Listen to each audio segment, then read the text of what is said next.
Buongiorno signori, sono l'uomo di casa. Questo è uno spin-off dal video su come costruire una tastiera meccanica e serve per mostrare come si montano gli stabilizzatori. Ed eccolo qua, il nostro stabilizzatore, formato da 5 pezzi, 2 coppie di plastica e una lamellina, un filino di metallo. Andiamo a vedere un po' come si montano. Non è difficile, ma bisogna capire tutti i passaggi.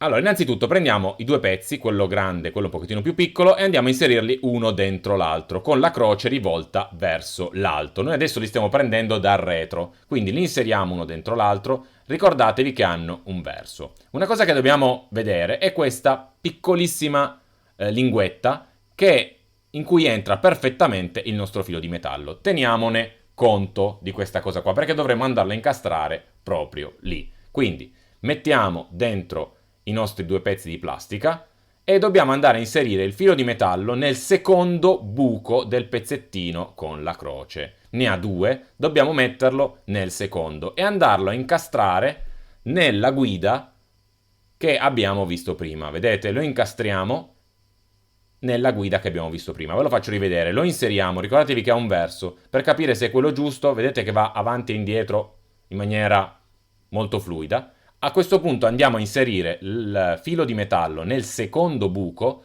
del pizzillo di plastica con la croce e andiamo a incastrarlo nella guida che abbiamo visto prima. Quindi dobbiamo spingere un po' con forza ed ecco qua, il nostro stabilizzatore è perfettamente montato.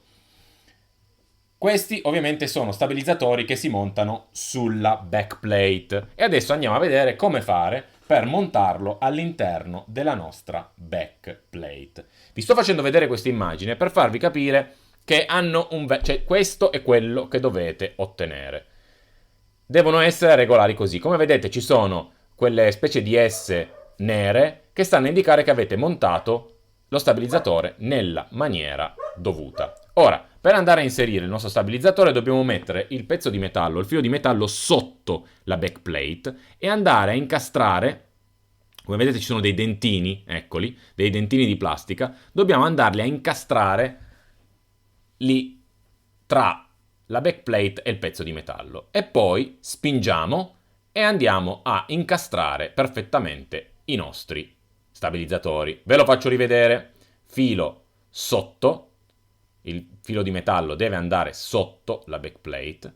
Andiamo a incastrare i dentini di plastica che abbiamo visto prima e poi se guardiamo la nostra backplate dal lato possiamo notare che ci sono quei dentini di plastica che sarebbero quelli che poi vanno a far incastrare lo stabilizzatore stesso. Adesso ve li faccio vedere, eccoli qua. Mo spingiamo e sentirete tic tic e il vostro stabilizzatore è montato.